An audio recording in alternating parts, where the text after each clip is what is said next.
자, 이어서 시작하도록 하겠습니다. 이제 전 시간까지 모든 천간 글자와 지지 글자의 의미, 그 다음에 그것이 무엇을 글자 하나하나 어떠한 의미를 갖고 있는가에 대한 이야기를 했고요. 이제는부터는 뭐냐면 그거를 숫자라고 예를 들자면 1, 2, 3, 4, 5, 6, 7, 8, 9, 10 이런 숫자를 배운 거고요. 지금부터는 뭘 배우냐면 이거를 더하기, 빼기, 나누기를 배우는 거예요. 그래서 이거가 합이라는 더하기와 충이라고 하는 빼기, 그 다음에 양충과 음충으로 이제 따지는데 양충이라고 하는 또 소모적인 거와 음충이라고 하는 어떤 이렇게 정체됨, 그 다음에 음과 양의 합을 통해서 이제 플러스 되는 거, 이런 거를 이제 세 가지 구분을 하면서 요거를 정리하는 단계가 되거든요. 그래서 이제부터는 뭐냐? 공식을 배우고 함수를 배운다고 생각하시면 돼요. 이게 매우 중요한 이유는 공식과 함수가 여러분의 머릿속에 있어야 뭐가 되느냐면 상대방의 원래의 체질적인 분석을 하는데 문제가 생기지 않습니다. 그래서 체질 분석을 하기 위한 사전 작업이라고 보시면 되고요. 그 체질 분석이 불명확하면 결국엔 솔루션을 줄 수가 없어요. 해결책을. 그래서 요 공부를 할 때 다른 것보다도 여러분들이 가지고 계신 그 선입견을 일단 버리셔야 돼요. 그러니까 항상 보면 여러분들이 배워온 것은 주입식 교육이에요. 그러니까 초등학교 때부터 계속 1 더하기 1은 2다.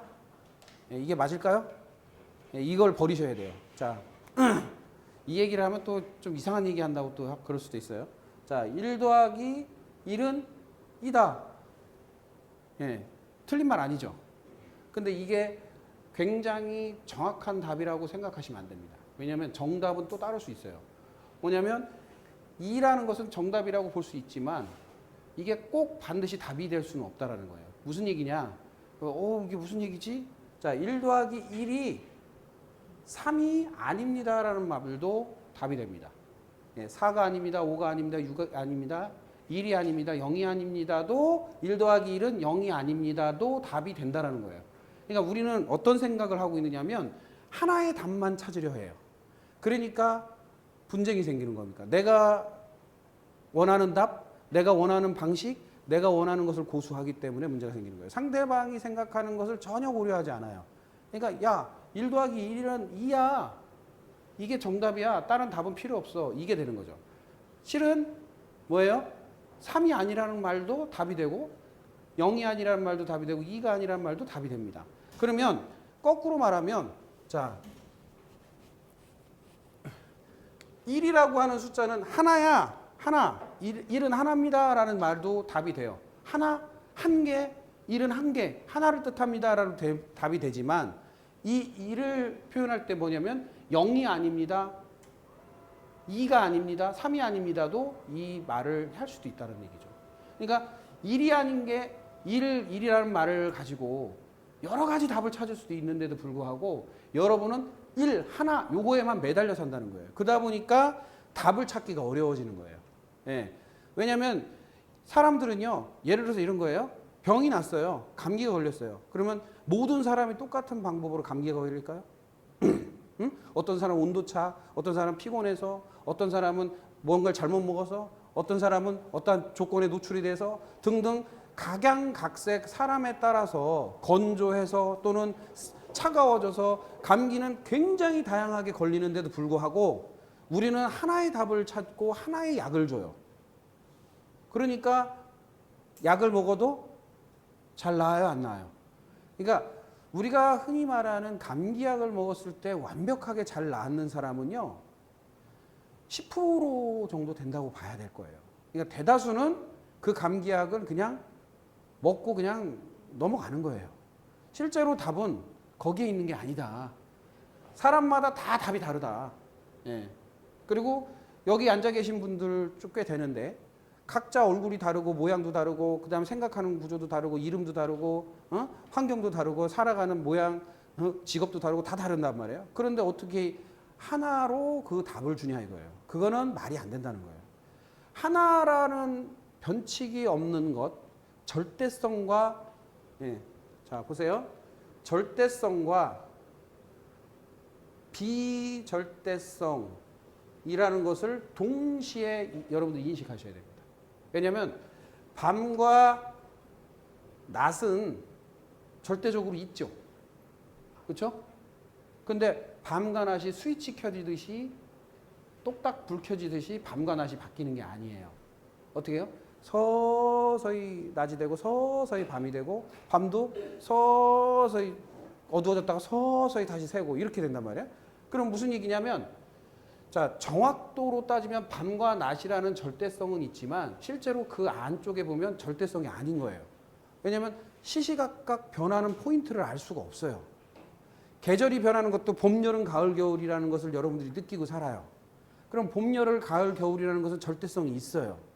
그런데 언제 봄이고 언제 여름이고 언제 가을이고 언제 겨울이고를 정확하게 말할 수 있나요? 며칠 날짜부터 봄입니다. 이렇게 말할 수 있나요? 그건 아니라는 거죠. 이해되세요? 그러면 절대성은 분명히 봄, 여름, 가을, 겨울이 있어요. 그러나 그 속에 보면은 언제 봄이냐라는 말을 할 수 없는 것처럼 우리가 살아가는 곳에서 일이라는 절대성은 있지만 그 일을 꼭 하나라고 얘기할 수는 없다라는 거예요.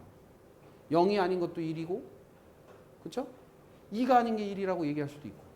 그러니까 다양성에 대한 부분을 머릿속에 넣으셔야 됩니다. 예. 그러니까 절대적인 것은 분명히 존재를 해요. 그러나 그 속에 절대적인 거와 비절대적인 것이 같이 공존을 하고 있다. 그게 음양의 조화다. 이렇게 보시면 돼요.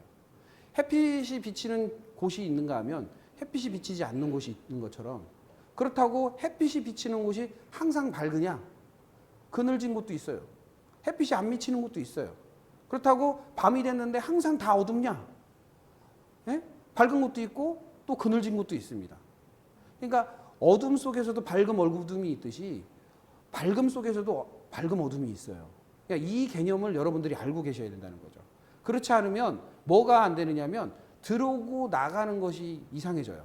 그러니까 인풋과 아웃풋이 분명히 존재하는데 인풋만 생각하는 거. 그러니까 식단 이렇게 짜드리면요. 먹을 것만 봐.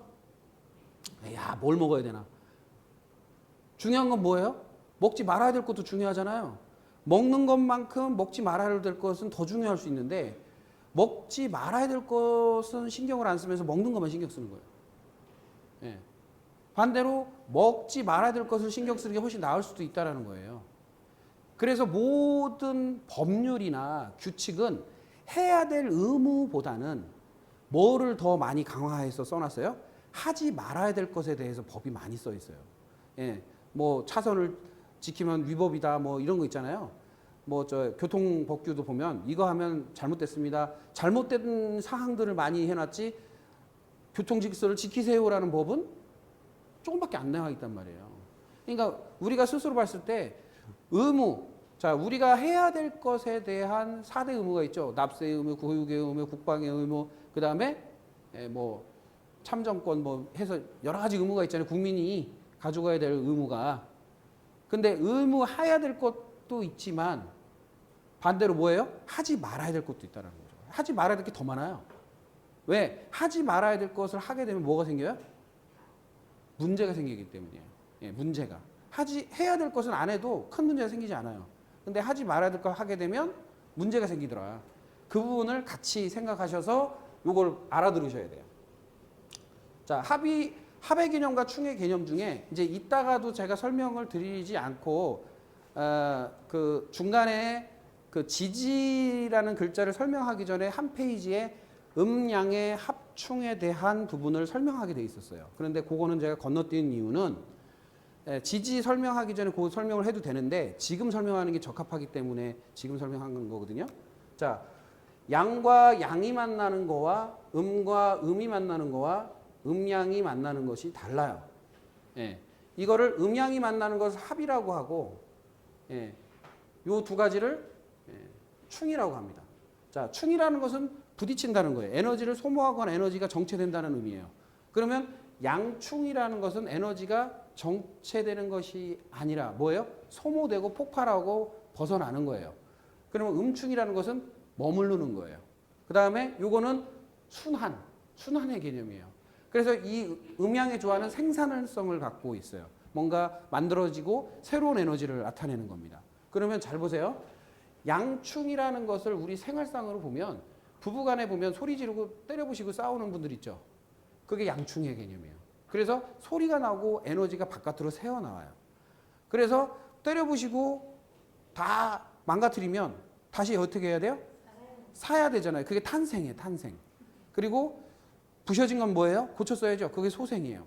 그래서 양충은 뭐를 만든다? 탄생과 소생을 만든다라고 제가 지지라는 그 항목 앞에다가 써놨어요. 탄생과 소생의 의미로. 그 다음에 음충은 교류를 하지 않는 거예요. 그냥 얼어붙는 거예요. 얼어붙는 거예요. 그래서 응축되고 고착되고 굳어버리는 것 같아요. 그럼 뭐가 돼요? 아무것도 일어나지 않아요. 그냥 죽은 상태처럼 돼요. 그래서 부부싸움 했는데 각방 쓰는 것 같은 거예요. 그러면 아무 교류가 없는 거예요. 그냥 쥐 죽은 듯이 조용한 거예요. 겉으로는 보이지 않아요.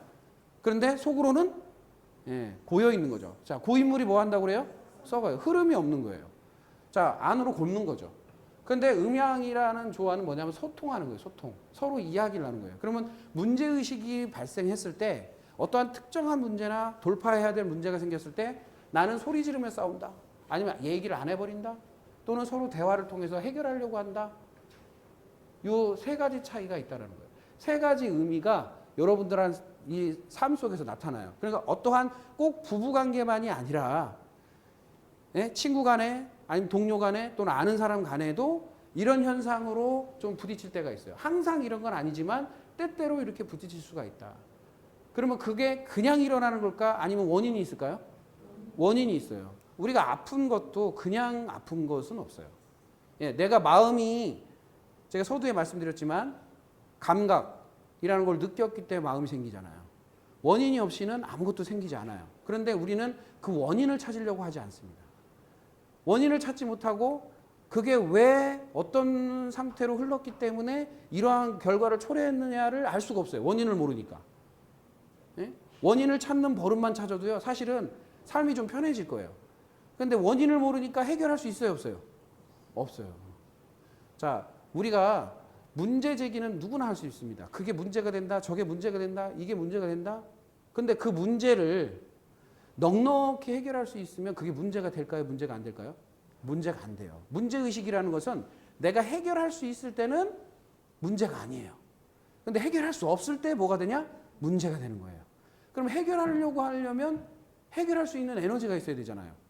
내가 넉넉한 에너지가 있어야 돼요. 그런데 그 에너지가 없는 사람들이 대부분 문제의식에 사로잡혀 있다. 그러면 이 에너지적인 구조를 내가 그러면 내 삶이 문제가 많으냐 또는 내 삶에 문제가 없느냐 또는 내 삶의 교류가 맞느냐는 여러분들 스스로들이 평가하시면 돼요. 누구랑 맨날 말다툼한다? 그냥 절교를 많이 한다? 아니면 대화를 좀 많이 하는 편이다? 그거 뻔히 보이는 거잖아요. 나는 평생 살아오면서 절교한 사람이 많다. 그러면 이거죠. 음축을 하는 거죠. 평생 살아오면서 큰 소리 목소리 내면서 와 그냥 치고받고 싸웠다. 그럼 뭐예요? 양축을 한 거예요. 그런데 사람 만나는 사람마다 내가 협상을 하고 타협을 하고 대화를 하고 뭔가 잘 풀어내려고 했다. 그러면 음양의 조화를 추구하는 사람이라고 보시면 돼요. 그러면 음양의 조화를 추구하는 합을 이루는 사람들은 대부분 문제의식을 문제로 바라보는 게 아니라 뭐로 바라봐요? 해결을 위한 방향 쪽으로 바라본다. 그렇게 보시면 돼요. 몇 시요? 7시. 알겠어요. 자, 자, 여기서 보시면, 재밌죠? 자, 그래서 천간합의 합충의 관계와 의미를 바라볼 때 여러분들이 본 글자 중에 천간 글자는 어떤 글자라고 했어요? 재료, 순수한 글자, 우주에서 들어오는 글자니까 뭔가 걸리는 게 없어요. 우주 공간에 뭐 이렇게 풀도 있고 나무도 있고 뭐 바람도 있고 이게 아니잖아요. 아무것도 없어요. 그렇기 때문에 에너지가 그냥 순수하게 들어온단 말이에요. 순수하게 그냥 직격탄으로 들어와요. 그러면 그 에너지가 걸리는 게 없어서요. 우주에서 실험을 해봤대요. 총이라는 걸 땅 쐈는데 이 총이 지구상에서는 공기의 저항을 받기 때문에 속도가 떨어져서 뚝 떨어지잖아요. 근데 이게 우주에서 쏘면요. 영원토록 고속도로 간대요. 에너지가 안 없어지는 거예요. 이렇게 뭐라 그래요? 그 소모가 안 되는 거예요. 그러니까 구조가 다른 거죠. 그래서 우리 보면 인공위성 보이저 2호 뭐 이런 거를 땅 쏘고 놓으면 걔가 쭉 가는데 어떠한 특정한 에너지도 없는데 그냥 계속 가는 거예요. 왜? 방향 잡을 때만 이렇게 에너지를 쏘고 그냥 추진하는 에너지는 그 에너지 그대로 가버리는 거예요. 그러니까 변함없는 에너지로 그냥 소모 없이 계속 나온단 말이에요. 그러면 이 청간 에너지는 어떠한 개념이냐면 변함없는 에너지다. 예, 변함없는 순수한 에너지다. 그 에너지가 어떠한 변화를 하는 것이냐, 요걸 보는 거예요. 그러면 무슨 얘기냐? 지지라고 하는 글자들은 변화무쌍해요. 합이나 충이나 뭔가 일어나는 일들이 되게 변화무쌍해요. 그런데 요 청간합은요, 굉장히 순수하기 때문에 그 합이 절대성을 어느 정도 갖고 있어요. 그게 어떠한 나타나는 것이 기전이 굉장히 분명한 부분이 있어요. 왜? 그만큼 걸리는 게 없으니까. 이해되시죠? 그래서 청간 글자에 갑이라는 글자와 기라는 글자, 즉 청간이라고 하는 상단의 네 글자와 지지라고 하는 하단의 네 글자 중에 이 상단의 네 글자에 갑이라는 게 어느 위치에 있던, 기토라고 하는 글자가 어느 위치에 있던 그것이 합을 이루면 뭐가 된다? 예, 토가 된다는 거예요. 토. 토인데 어떤 토예요? 내가 합이라는 것은 나타난 거죠. 어디로 도망가는 게 아니잖아요. 나타난 건 드러난 거죠. 그러면 양일까요? 음일까요? 예, 양의 개념이에요. 그러니까 모든 게 양의 개념이에요. 그러면 무슨 성질을 가지고 있느냐면 갑기합토는 어떤 면에서는 무토와 같은 에너지를 보유하는 것이라고 보시면 돼요. 예, 무토와 같은 에너지. 그 다음에 을경합금은 뭐와 같은 에너지?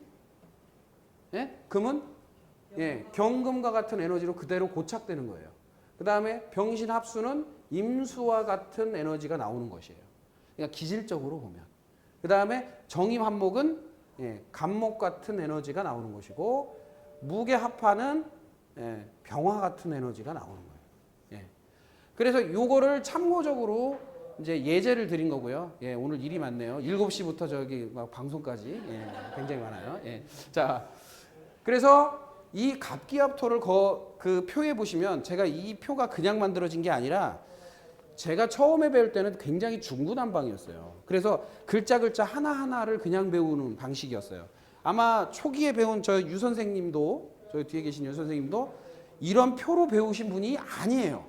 그냥 맨 땅에 헤딩하고 그냥 외운 사람이에요. 그냥 외운 사람. 근데 이 표가 왜 나오게 됐냐면 내가 편하려고 한 거예요. 쉽게 말하면 내가 편하려고. 왜 편하려고? 가리키기 편하려고. 예. 배우는 사람들이 편하라고 만든 게 아니라 가리키기 편하라고. 예. 왜? 그러나 이제 배우기도 편한 거죠. 그래서 갑기합토를 한마디로 뭐라고 해요? 중정지합이다라고 해요. 거기에 써 있죠. 자, 중정지합은 뭐의 에너지를 가지고 있냐라고 거기 써 있어요. 뭐라고 써 있어요? 예, 인덕, 예, 후덕하고, 예, 성실, 덕망 이런 거를 거기에 써놨어요. 그러면 이 에너지가 나타나는 것은 결국에는 갑기합토라는 에너지가 나타나는 것은 중정지합이라는 의미를 갖고 있는데, 그 중정지합은 인덕이 있고 후덕하고 성실하고 명예와 명분적인 일을 하는 기질로 나타난다, 이 얘기입니다. 그러면 거꾸로 말하면 무토라는 에너지도 약간 그러려고 노력하는 에너지라는 거죠. 예, 이해되세요? 예, 무토도 약간 그런 스타일인 거예요. 예, 무토의 기질이. 그래서 이제 좀 덕을 껴치려고 이렇게 하는 그런 기질이라고 보시면 되고, 자, 다음 두 번째 을경합금은 뭐예요? 응? 예, 풍월지합이라고 합니다. 풍월지합. 한마디로 뭐예요? 예, 예? 의리파. 의리를 중시하는 거예요. 자, 그래서 의리, 양심, 선한 결단, 지도자적 행위. 그러니까 무슨 얘기면 의리를 지키려고 리딩을 하는 것 같아요. 리더십을 발휘하는 것 같아요. 그래서 을경합금이 있는 사람은 의리파다라고 생각하시면 이제 맞는 거죠. 그래서 이제 본인이 을경합금이 있는지 없는지는 본인 에너지 구조를 보면 알 수가 있죠. 그렇죠? 예, 예, 의리파세요. 예, 예, 의리를 지켜주세요. 예. 자, 그다음에 예, 자, 그다음에 병신합수. 그 병신 아니에요. 예, 병화와 신금이 꼭 요거 강의할 때 초보자들이 와가지고 병신합수 그러니까 병신? 이렇게 해야 하는데 그거 아니에요. 자, 같은 말도 다 틀린 거예요. 그래서 병화와 신금이 합을 하게 되면 뭐가 되느냐 하면 임수와 같은 에너지, 즉 뭐와 같은 에너지? 위엄지합. 예. 위엄지합. 예. 무슨 얘기냐? 판단에 대한 부분이 강화되는 겁니다. 판단력. 그래서 임수들은요, 자기 판단이 되게 강해요. 그래서 임수들이 말하는 것 중에 가장 많이 하는 게 내가 보기에는 그런데요, 제가 보기에는 저런 것 같은데요, 내가 생각하기에는 저런 것 같다라고 자기의 판단을 구사하는 힘이 강해요. 그래서 임수라고 하는 에너지가 그런 에너지다라고 보셔도 됩니다. 예, 그 다음에 정임합목 이렇게 돼 있는데 정화와 임수가 함께 합을 하게 되면 무슨 지합? 예, 매력 지합이라고 하고요. 옛날에는 이걸 음란지합이라고 했어요. 음란하다. 왜? 자, 이 간목이라고 하는 것은 사실 성격적으로 보면은 굉장히 경거망동을 할 수도 있어요. 잘못하면. 그 다음에 즉흥적인 것. 그 다음에 똘망똘망하고, 예, 뭐 이렇게 다정다감하고 이런 느낌이란 말이에요. 그런데 옛날 조선시대 때 이렇게 얼굴 이렇게 감추고 사는 시대에서 여자가 아무나 그냥 다정다감하게 바라보고 눈빛을 날리면 뭐라고 생각하겠어요? 예? 지금은 달라요. 지금은 뭐로 보인다? 매력으로 보이는 거예요. 예, 자기 피할 시대이기 때문에.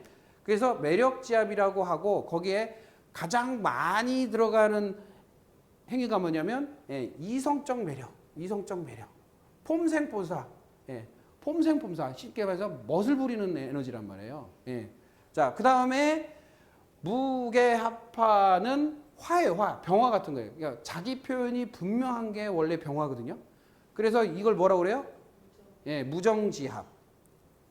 그래서 이 병화들은 근본적으로 병화의 일간, 그러니까 여기 일주의 일간에 병화라는 글자가 있는 분들은요, 근본적으로 냉정함이 있어요. 냉정함이 있고 어떤 표현이 명확함이 있어요. 그러다 보니까 정이 없다라고 생각하는 거예요. 지금으로 말하면 지금 현대사회에서는 무정하다라기보다는 자기 표현이 분명하다, 호불호가 분명하다 이렇게 표현하는 거고, 옛날에는 옛날 조선시대 때 야, 안 돼! 이렇게 얘기하면 안 되잖아요. 그때는 좀 이렇게 뭐라고 이렇게 좀 보듬어 주고 좀 이렇게 체면치레도 하고 이렇게 좀 해야 되는데 요즘에는 분명하게 훨씬 낫죠. 분명하게 얘기 탁 하고 아닌 건 아니고 기면 기고 내 마음의 상태를 딱딱 얘기하는 게 훨씬 편하죠. 옛날에는 감췄단 말이에요. 그런데 그 감춘 게 아니라 말을 그렇게 해버리면 매정하고 박정하고 냉정한 것처럼 보이잖아요. 그래서 자기 표현의 에너지다 그러면 자기 표현, 자기 주장, 자기 주장이나 자기 표현이 강한 에너지다라고 보시면 됩니다. 이거는 뭐예요? 심리적 흐름의 상태예요. 그러니까 내가 심리적으로 이 갑기합토라는 글자가 있거나 을경합금이라는 글자가 있거나 병신합수, 정임합목, 무게합파라는 글자가 천간에 어느 위치에든 존재한다면, 만약에 정화가 있고 여기 임수가 있어, 그래도 해당하는 거죠. 여기에 무토가 있고 개수가 있어, 그래도 해당이 되는 거예요. 합이 되면 이러한 에너지를 발산한다라는 의미로 받아들이시면 됩니다. 근데 요게 어떠한 거와 연결이 되어 있냐면 뭐와 연결이 되어 있겠어요? 유체적인 신체적 흐름의 상태하고도 연결이 되어 있어요. 그렇죠? 그러면 자, 톡이라는 게 강화됐다라는 의미는 어떤 의미냐면 음의 토에서 양의 토로 흐름이 굉장히 세졌다는 얘기예요. 그러면 톡이라는 소화기예요. 소화기. 그게 관계 능력이기도 합니다. 그러면 소화기이기도 하고 톡이라는 것은 관계 능력이 비위를 많이 상징하는 거예요. 비위가 굉장히 강해지고 관계 능력이 강해지는 것 같아요. 그러면 육체적인 의미의 지구력이 세지는 거예요. 지구력이 세지는 거예요. 그러니까 이거는 좀 중급 이상의 심도 높은 이야기를 하게 되면 무슨 얘기냐? 간목이라고 하는 양목은 담즙을 분비하는 거예요. 소화액을 분비하는 거예요. 그리고 이 기토라는 것은 비장이 강하다는 얘기예요. 그러면 비위가 강하다는 얘기예요. 그러면 비장과 소화액이, 그러니까 소화기 계통에 소화액이 잘 나오고 소화기가 강하면 속 편하잖아요. 그러면 속 편하면 넉넉한 마음이 있죠. 그러니까 그러면 관계를 받아들이는 힘이 엄청 세지잖아요. 그러니까 관계 능력이 세지는 거예요. 그러니까 결국에 신체와 결합된 심리 구조는 분명히 나타난다.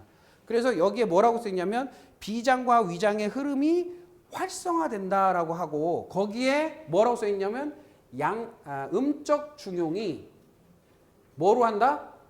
양적 중용으로 발산이 된다. 그러니까 무슨 얘기냐? 음적 중용은 내 안에 공평함이 바깥으로 공평함을 이끌어내기 위한 방식으로 간다. 그러니까 내 안에서 공정함을 가지고 있는 마음이 바깥으로 공정함을 실천하려고 하는 마음이 생긴다. 그러니까 다른 사람이 보기에는 후덕하고 덕망이 있게 보이는 거예요. 이해되시죠? 예, 그러니까 그렇게 설명을 드리고요. 예, 두 번째로는 금이 뭐로 가요? 양금으로 급히 흐르는 거다. 이렇게 해요. 금의 기운이 이렇게 강하게 흐르는 것은 폐장에서 대장으로 뭐가 유입이 잘 된다는 거예요? 폐에서 뭐를 흡수해요? 산소를 흡수하죠. 그럼 대장으로 뭐를 잘 공급한다는 거예요? 산소를 잘 공급한다는 거예요. 그러면 맑아져요, 몸이. 폐가 튼튼하고 산소 유입이 잘 되고 대장 쪽으로 산소가 혈액을 타고 잘 간다는 말은 대장 속에 있는 수분을 흡수하는 힘이 세지기 때문에 수기가 몸에 맑게 많이 들어온다는 거예요. 그러니까 씻어낼 수 있는 그러니까 물이 많아진다는 거예요. 그러면 내 몸을 청결하게 하고 씻어내기 때문에 잡생각이 들어오질 않아요. 그러면 잡생각이 들어오지 않는다는 얘기는 무슨 얘기예요? 예? 내가 욕망이나 욕구 또는 탐욕으로 머리를 굴리는 게 아니라 대승적 차원, 나를 위한 것이 아니라 대승적 차원, 그러니까 모두를 위한 쪽으로 내 에너지를 쓰게 된다는 거예요. 그래서 뭐다? 의리를 지키려 한다. 이렇게 보시면 돼요. 그래서 거기에 보시면 유연함이, 자, 원래는 은금은 유연해요. 유연함이 뭐로 간다? 강직함으로. 예, 강직함. 그러니까 을경은 가끔 있는 분들은요, 겉으로는 유연한 듯한데 어떤 부분을 할 때는 강하게 밀어붙이고 강직하게 그것을 대쪽같이 하는 기질이 나타난다라는 거예요. 그래서 유연함이 강직함으로 발현이 된다. 이렇게 보시면 됩니다. 자, 요거를 잘 참고해서 들으셔야 돼요. 왜냐하면 자, 어떤 사람의 에너지 구조에서 음토와 양토가 동시에 존재하는 사람이 있고 음금과 양금이 동시에 존재하는 사람이 있어요. 근데 유연한 듯 강직함이 있고 또는 안에서 공평함이 바깥으로 공평함으로 나타나는 사람, 이런 것들을 잘 이렇게 판단을 하실 수 있다라는 거예요. 그러니까 그 사람의 에너지 구조를 보면 저런 기질이 나타나겠구나, 이걸 알 수 있다라는 거죠. 자, 그 다음에 수가 뭐로? 양수로 급히 흐르는 겁니다. 그러니까 무슨 얘기예요? 신장에서 방광으로 흐름이 굉장히 강하다는 얘기는 뭐를 빼낼 수 있는 힘이 강하다? 혈액을 필터링을 해서 혈액의 산도, 즉 혈액의 요산을 만들어내는 거잖아요. 그러니까 산도를 제거하는 힘이 강하다. 그러니까 내 몸의 산성화를 막을 수 있는 게 신장이에요. 그래서 방광에 뭐를 담아요? 오줌이라고 하는 요산을 담았다가 그걸 빼야만 간이 움직이잖아요. 그러니까 무슨 얘기예요? 거기에 딱 나오죠. 열정과 섬세함이 뭐로? 열정과 섬세함이 뭐로 간다? 판단력으로 간다. 자, 내가 어떤 부분에 열정을 갖고 있고 그것을 섬세하게 바라보면 판단력이 세질 수밖에 없어요. 자, 예를 들어서 지금 여러분들이 공부를 하는데 이 지금 현재 하는 공부를 열정을 가지고 공부하시고 그 다음에 섬세하게 공부를 하시면 본인들의 판단력이 좋아질 수밖에 없죠. 아니에요? 어떤 분야든 똑같습니다. 어떤 분야든, 어떤 학문이든, 어떤 분야든, 어떤 지식이든 그런 형태로 에너지가 발현이 된다는 거예요. 그래서 병신합수가 있는 사람들은 배우는 힘도 강하지만 그 배우는 것을 논리체계를 갖추어서 뭐 하는 거? 판단하는 힘도 상당히 세진다. 그래서 판단자적 힘이 세진다라는 얘기예요. 근데 병신합수가 되어 있다고 무조건 판단력이 좋냐? 그건 아니에요. 어떤 때에 판단력이 좋다? 지식이 그만큼 내가 가지고 있을 때예요. 가지고 있을 때. 지식이 없는 사람은 판단력이 있을 수가 없죠. 자, 그 다음에 정의만목은 음목이 뭐로? 양목으로 흐름이 강하게 나타나는 겁니다. 거기에 뭐라고 써 있어요? 희생정신이 뭐로?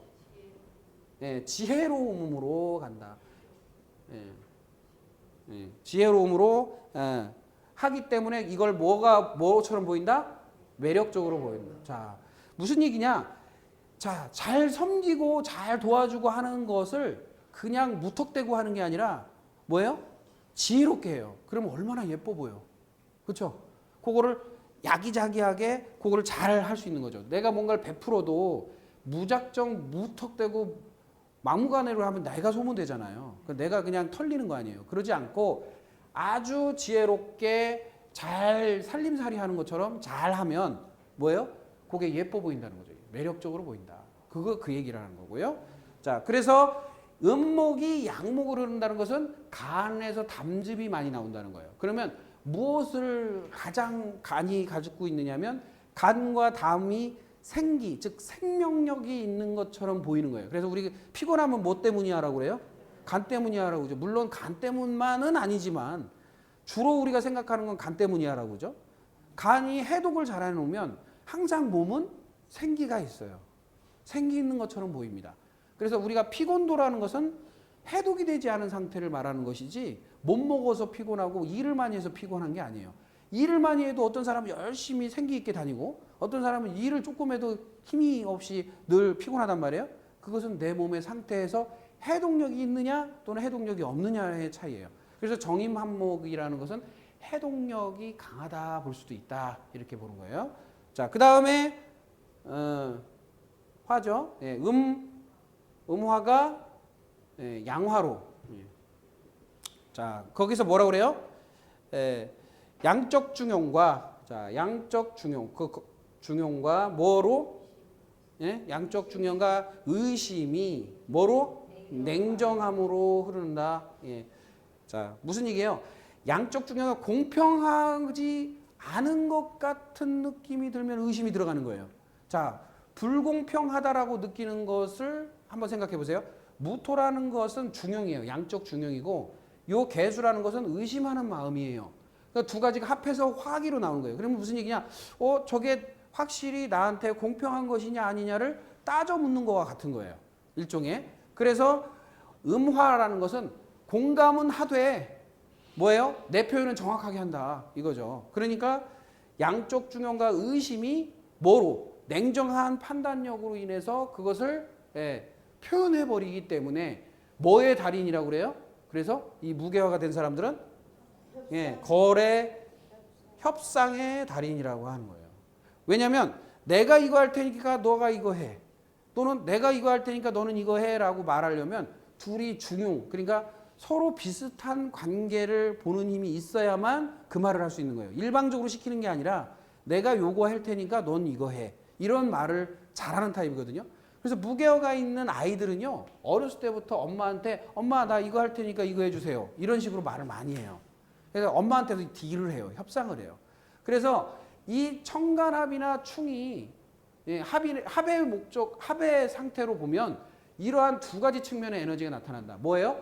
육체적 흐름의 상태와 심리적 흐름의 상태를 두 가지를 같이 이렇게 머릿속에 넣어 놓으면 되게 좋은 이유는 이 에너지가 그대로 어디에 반영이 되어 있어요?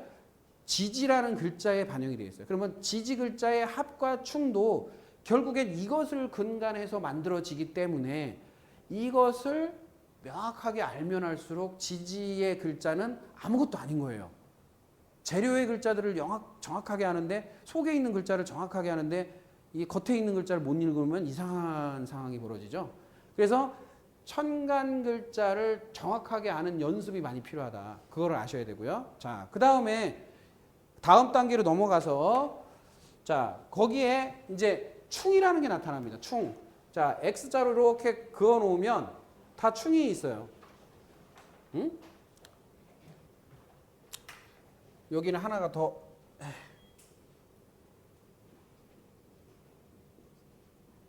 이렇게 해서 충이 생깁니다. 이렇게.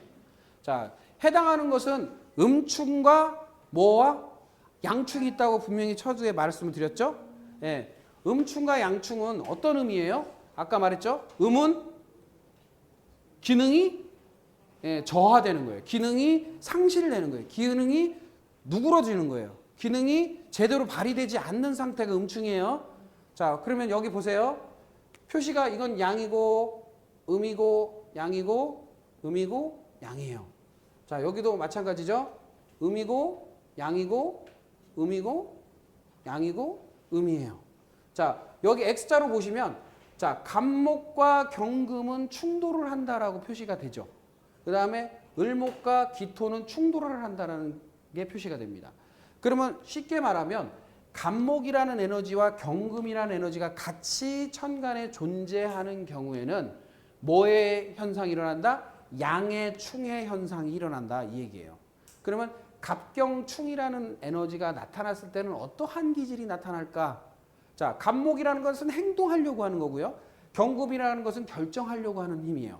그러면 결정하는 거와 행동하는 것이 서로 부딪히는 거예요.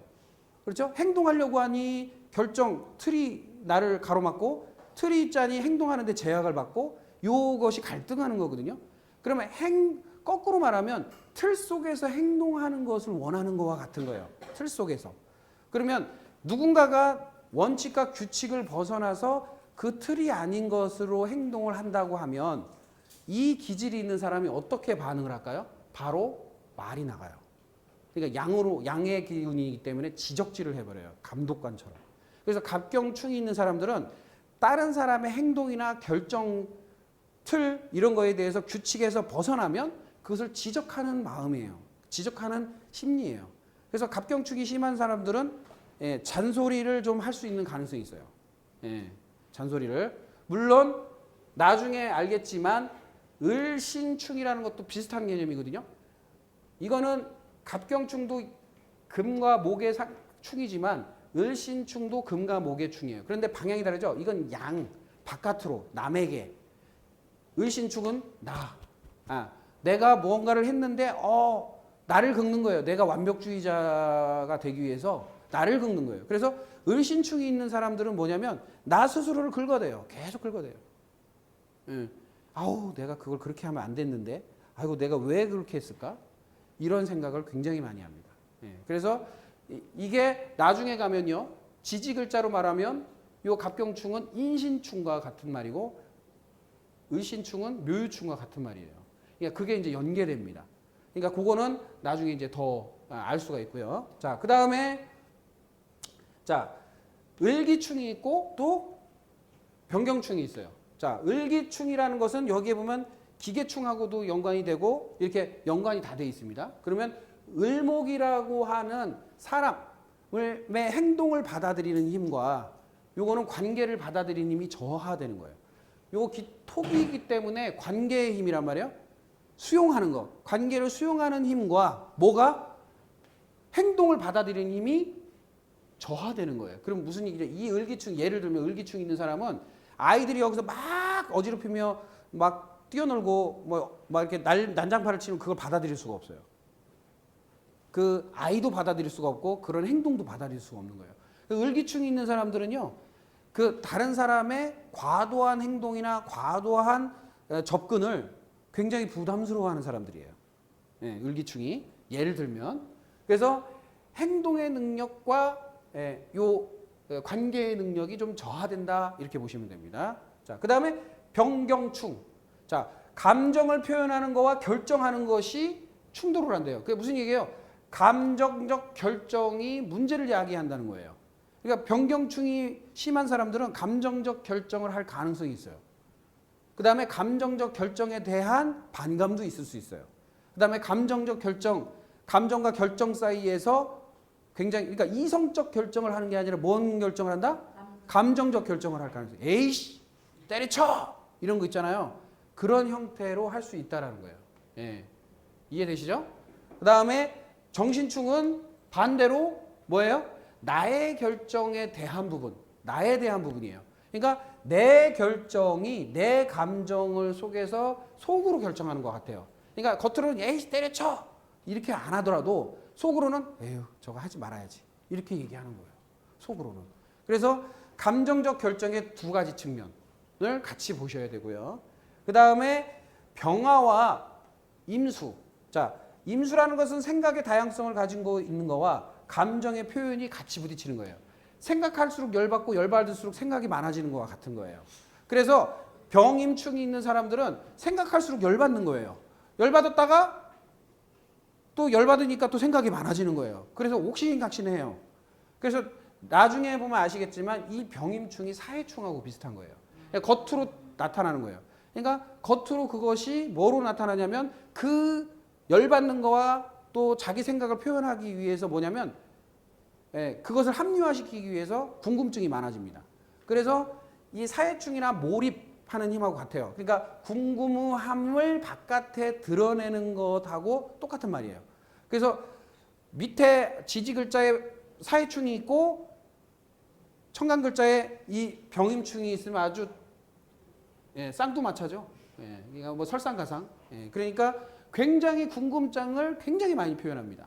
그러니까 일거수일투족을 다 알아야 되는 사람이에요. 그러니까 제가 이제 예전에 그 얘기를 했어요. 당해봤다고 내가. 뭐 어떻게 당해봤냐면 예를 들면 제가 사장이에요.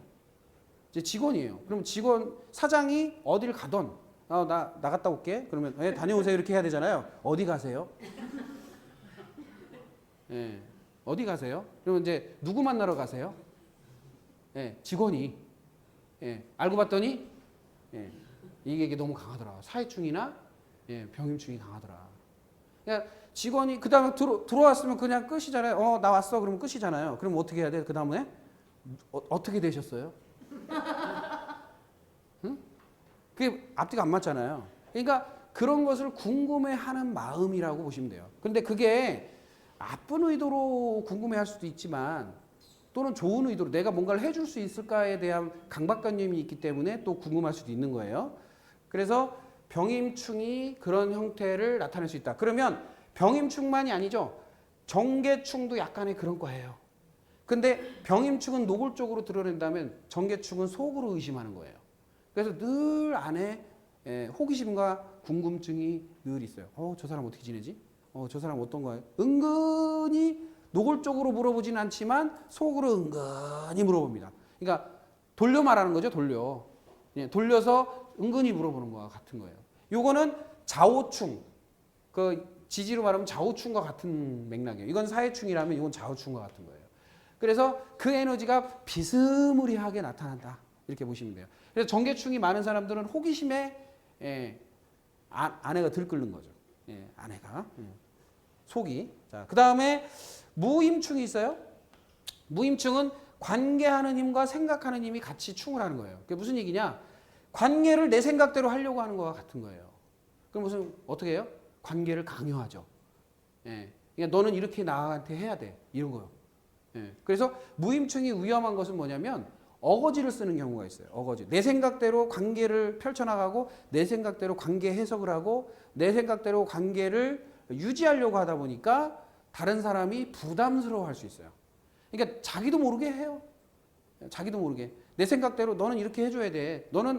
너는 이런 거죠. 쉽게 말하면 엄마 입장에서 아들한테 너는 아들이니까 이렇게 해야 돼.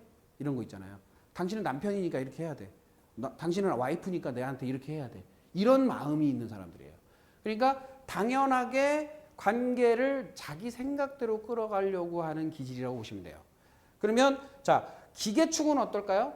자, 내가 바깥으로 당연함을 관계를 유지하고 관계를 표출하는 것처럼 요거는 반대, 음한 거잖아요. 음충이잖아요. 그러니까 요거는 뭐냐면 관계를 받아들이고 생각하는 게 너무 소극적인 거와 같은 거예요.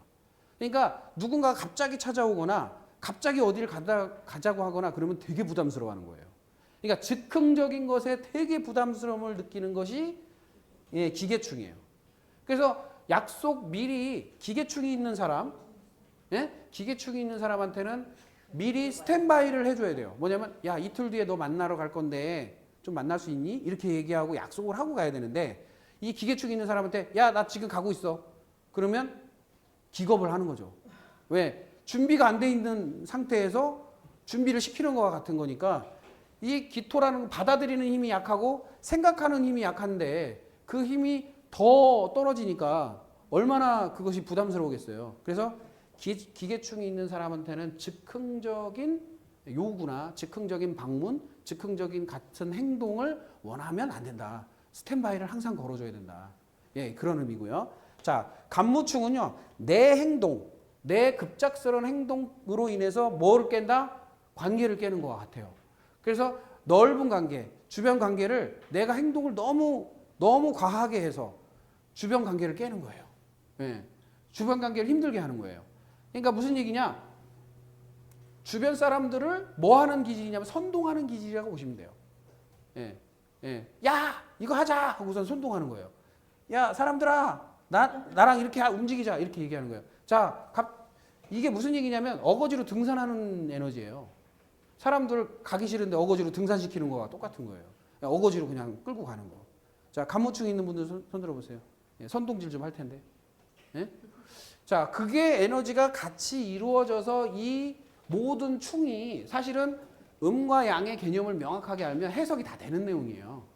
이게 어려운 내용이 아니라 이게 개념적인 거, 그 다음에 어떠한 그 틀이라는 것을 알게 되면 그 어려움이 없는 거거든요. 그런데 요거를 너무 획일화된 답, 아까 말했죠? 1은 뭐라고요? 1은 하나예요? 1이 하나라고 볼 수 있어요? 아니죠. 뭐예요? 둘이 아닌 게 1일 수 있고 셋이 아닌 게 1일 수 있잖아요. 그러면 이 에너지들도 마찬가지예요. 갑경충은 반드시 지적질을 한다라고 생각하면 돼야 한대요. 아니에요. 왜냐하면 글자 중에 갑경충이 여기 예를 들어서 있다. 그럼 갑경충만 여기 있는 게 아니잖아요. 다른 글자들이 다 있죠.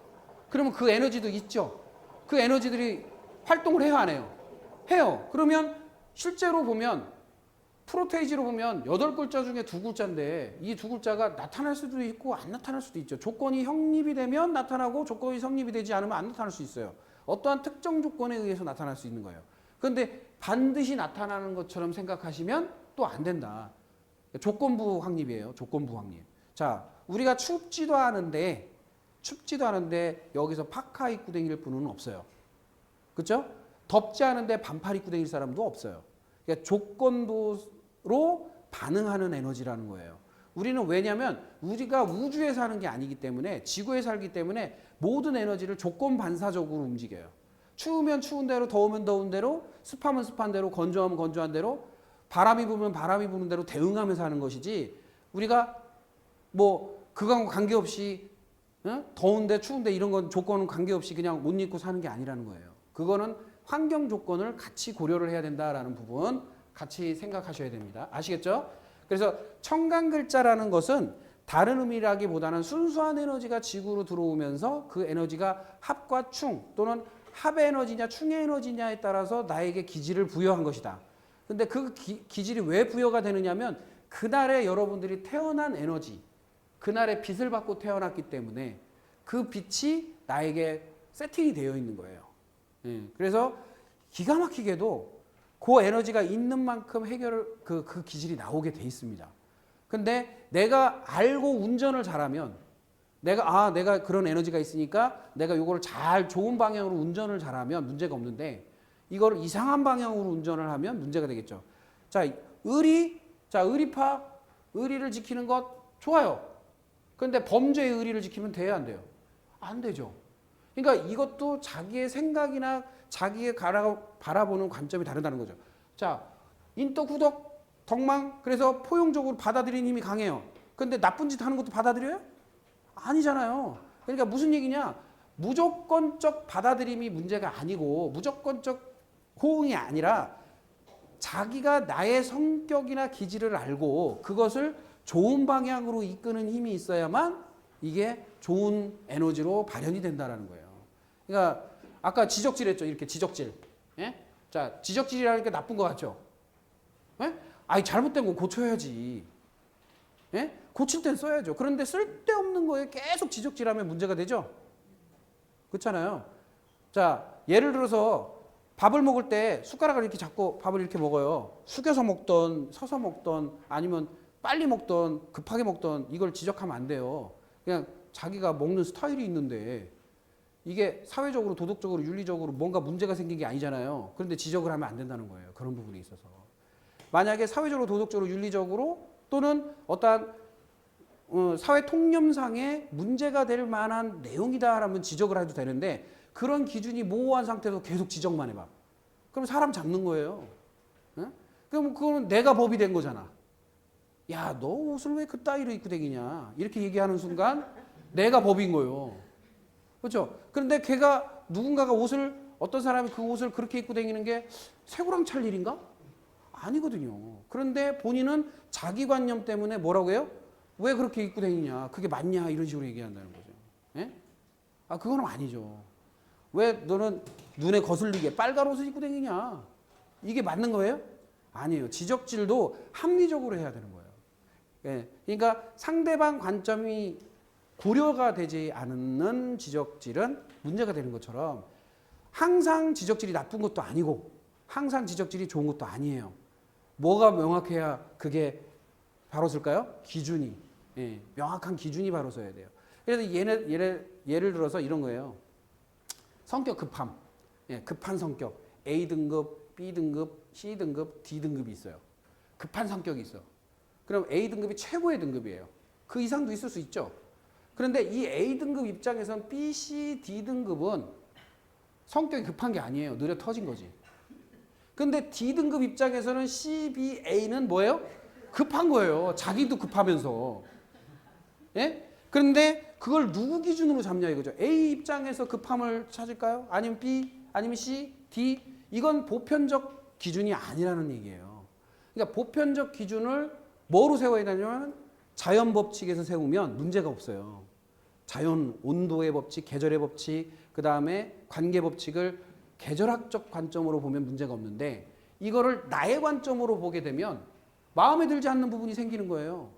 뭐냐면 이 사람 입장에서는 느려 터졌으니까 답답한 거고 이 사람 입장은 급해니까 뭐래요? 예? 왜 이렇게 몰아치나? 이렇게 느낄 수 있는 거예요. 상대적인 거예요. 그런데 그 상대적인 관점을 이해하지 못하니까 뭐가 생겨요? 예, 싸우는 거예요. 예? 그래서 가만 두들겨 보면 아까도 재미난 얘기 하시던데 약속, 예, 두 분이 약속에 대해서 야, 금방 만날 것 같은데 1분 늦었으니까 미안하니까 얼른 가 하고 문자를 보냈는데 나는 기분 나빠더라. 왜? 여태까지 기다렸는데 가라고 하면 이게 말이 되냐? 그건 내 기준이지. 그렇죠? 그러니까 무슨 얘기냐? 나의 기준의 입장에서는 가라고 하는 게 맞죠. 예, 왜냐면 미안하니까.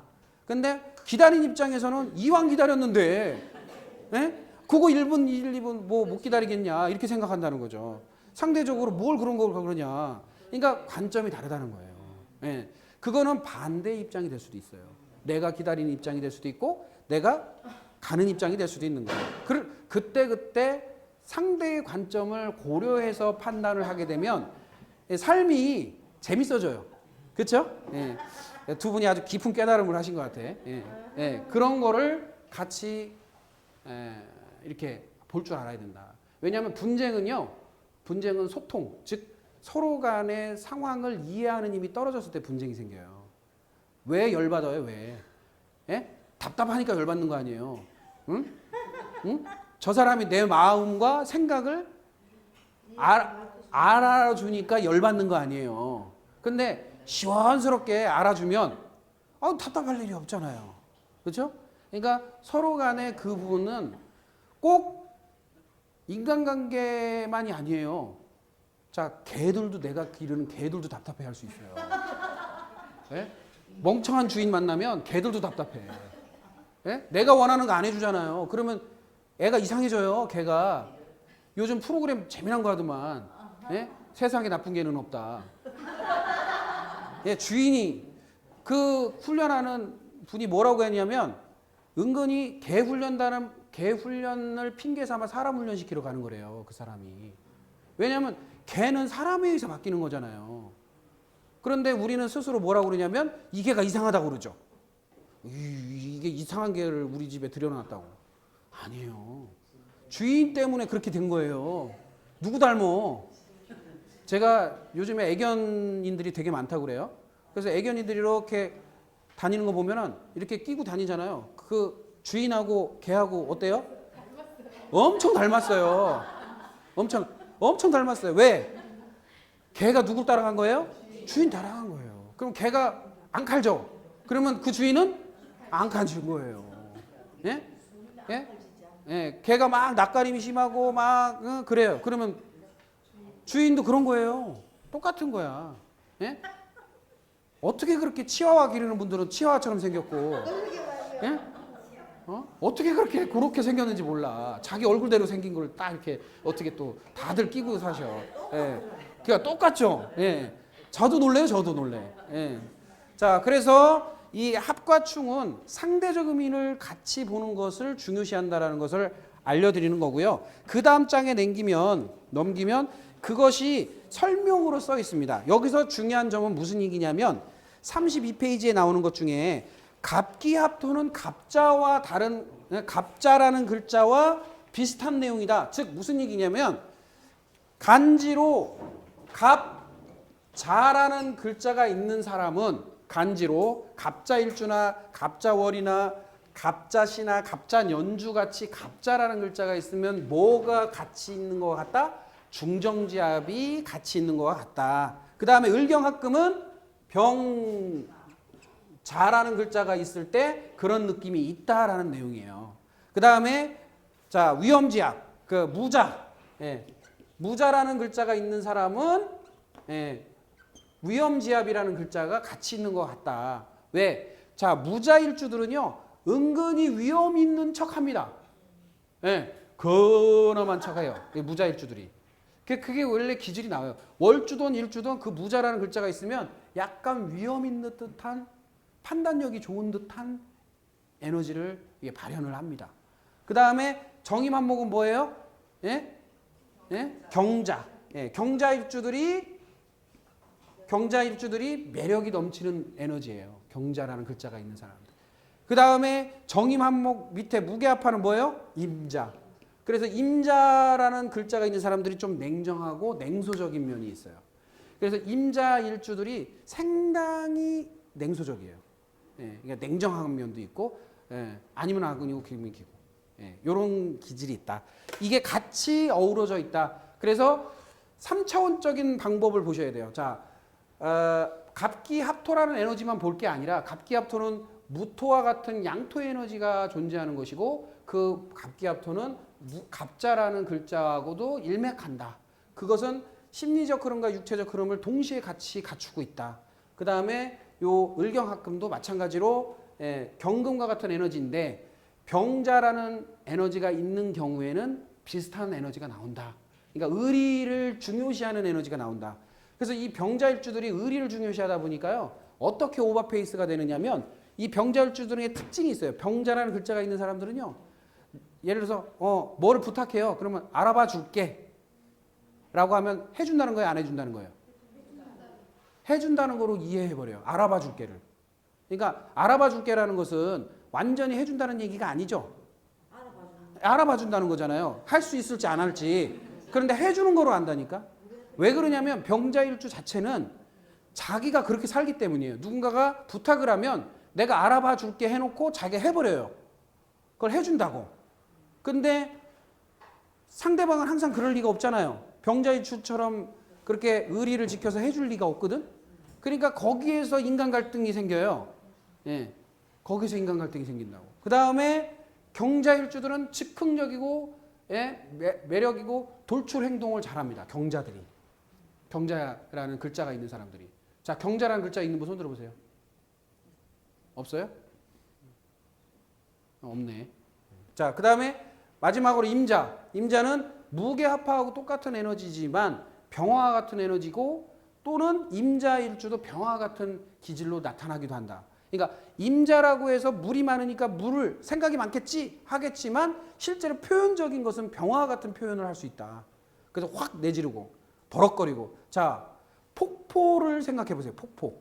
물이 넘쳐서 흘러가지고 폭포 막 쏟아져. 소리 적어요? 커요? 커요. 옆 사람 소리도 안 들려요. 폭포 밑에서 있으면. 그 정도로 왁 쏟아내는 힘이 있다. 그러니까 물로 쏟아내는 표현과 불로 쏟아내는 표현이 다를 뿐이지 실제로는 쏟아내는 표현력은 상당하다라는 거예요. 이해되시죠? 그래서 임자라는 글자가 왜 병화 같은 기질과 유사하냐라고 얘기하는 부분은 그 부분이에요. 표현적인 에너지가. 자, 그래서 여기 보면은 그 내용들을 같이 써놨습니다. 그래서 요거를 같이 보시고요. 여기 한자를 뭐 같이 공부하셔도 좋고 이 글자 뜻은 한자와 같이 이해하게 병합되어 있으니까. 그래서 위에 보면 얽히고 설키고 밀고 당기고 이런 말이 돼 있죠. 그만큼 다양성을 가지고 있는 에너지가 같이 복합적으로 움직이는 것이다 라고 보시면 되겠습니다. 자, 잠깐 휴식했다가 지지 방학과 삼합은 10분간 휴식했다가 진행하겠습니다. 잠깐 휴식하세요. 예.